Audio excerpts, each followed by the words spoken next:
Hi, good evening. My name is Father Rayappa.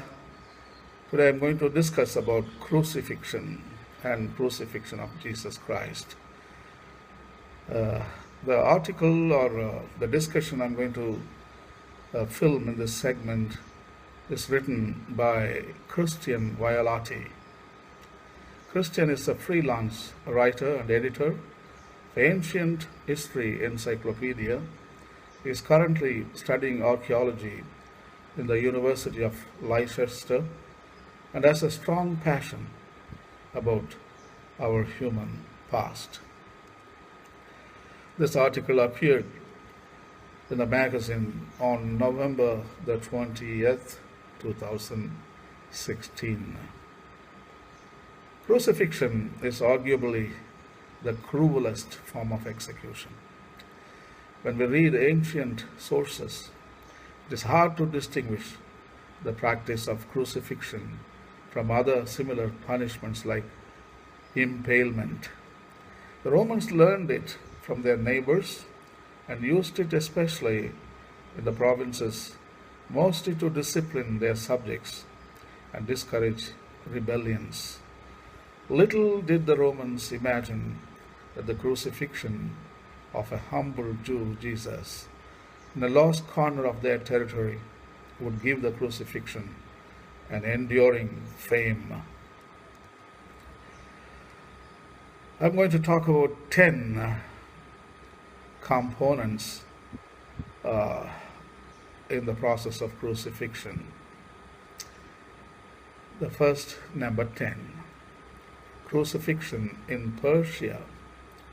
Many ancient rulers used crucifixions to send a message to their subjects about the things they should not be doing. During the reign of Persian king Darius, that is 522 to 486 BC, the city of Babylon dismissed the Persian authorities and revolted against them around 522 to 521 BC. Darius launched a campaign to recapture Babylon and laid siege to the city. The gates and walls of Babylon held for 19 months until the Persians broke the defenses and stormed the city. Herodotus, in his chronicles, histories, reports that Darius stripped away the wall of Babylon and tore down all its gates. Excuse me. The city was returned to the Babylonians, but Darius decided to send a message that revolts would not be tolerated by crucifying 3,000 of the highest ranking Babylonians.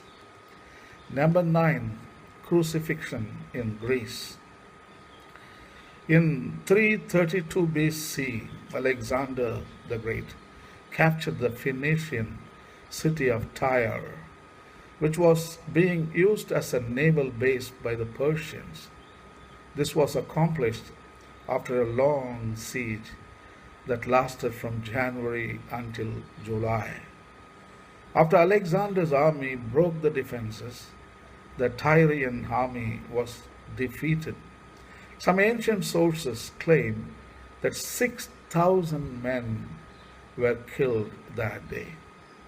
Based on Greek sources, the ancient Roman writers Diodorus and Quintus Curtius reported that Alexander ordered the crucifixion of 2,000 survivors of military age along the beach. Number 8, crucifixion in Rome. Crucifixion was not a general form of capital punishment under Roman law. It was only allowed under specific circumstances. Slaves could be crucified only for robbery or rebellion. Roman citizens were immune to crucifixion unless they were found guilty of high treason. However, during later imperial times, humble citizens could be crucified for specific crimes.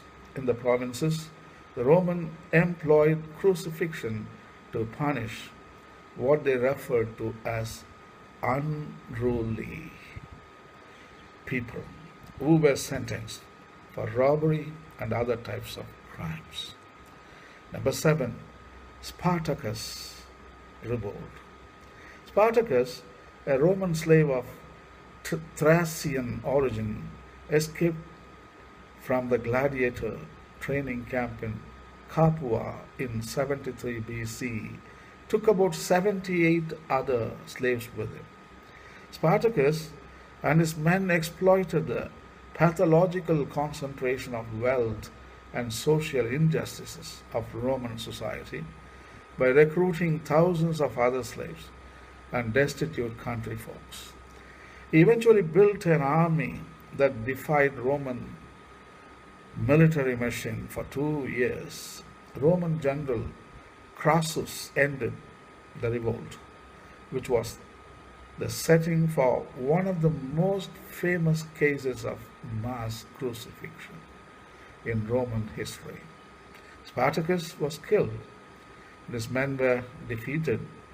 The survivors, more than 6,000 slaves, were crucified along the Via Appia, the road between Rome and Capua.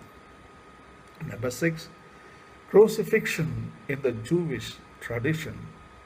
Although the practice of crucifixion is not explicitly mentioned in the Hebrew Bible as a Jewish form of punishment, it is suggested in Deuteronomy chapter 21 verse 22-23.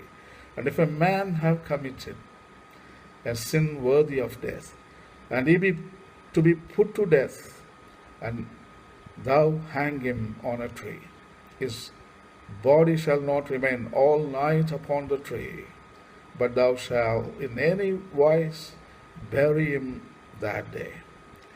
In ancient rabbinic literature, especially in the Mishnah Sanhedrin, this was interpreted as the exposure of the body after the person was killed.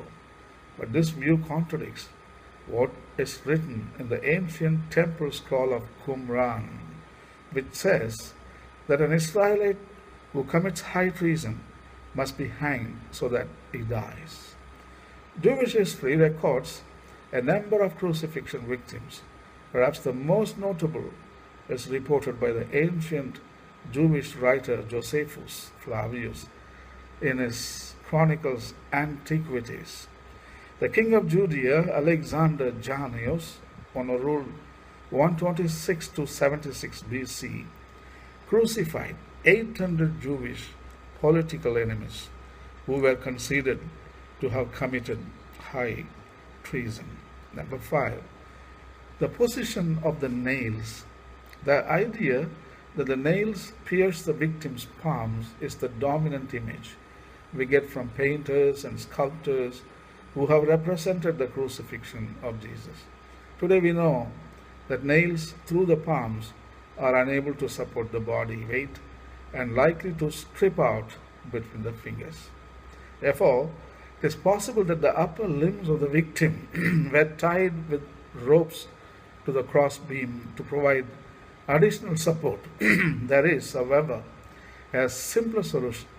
The nails could be inserted between the ulna and the radius rather than the palms, right here, the ulna and the radius.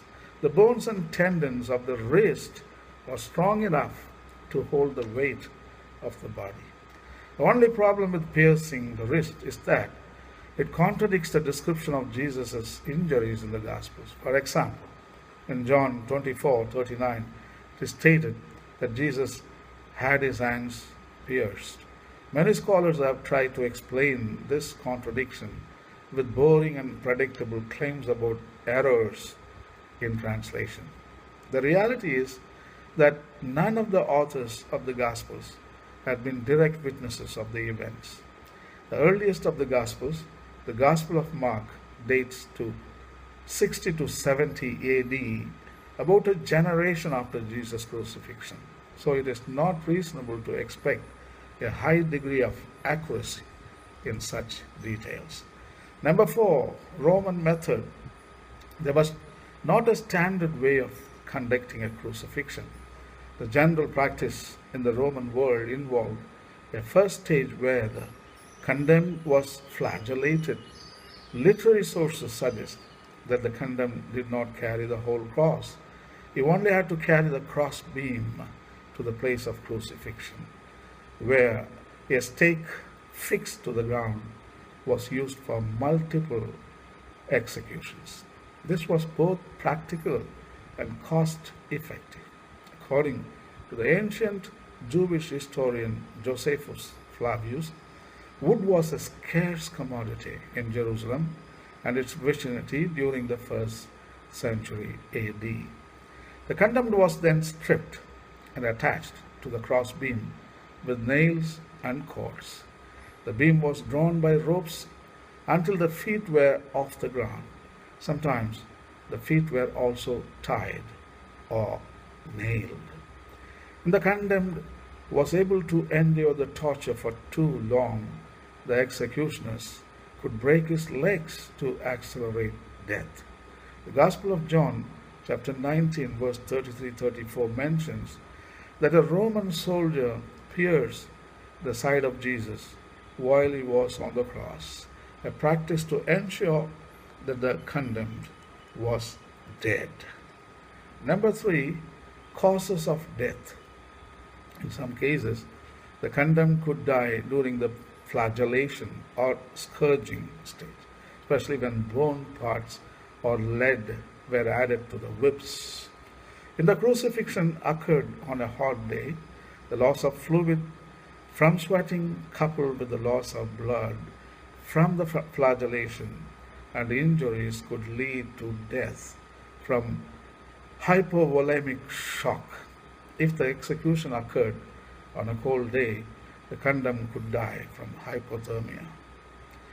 Neither the traumas caused by the nail injuries nor the bleeding were the prime causes of death. The position of the body during the crucifixion produced a gradual and painful process of asphyxiation.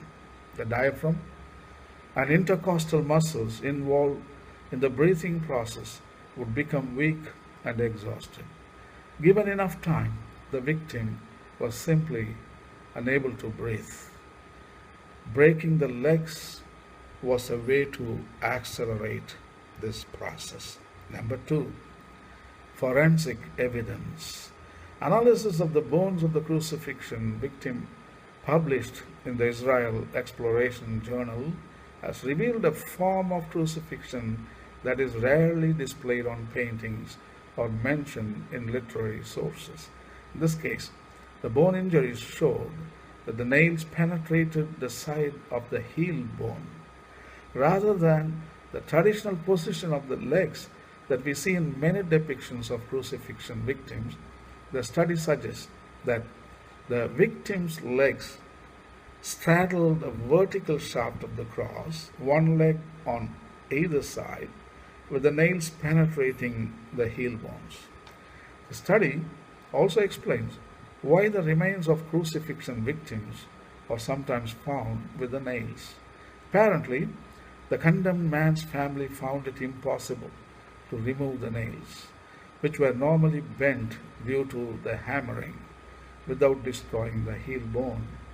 This reluctance to inflict further damage to the heel led to his burial with the nail still in his bone, and this in turn led to the eventual discovery of the crucifixion.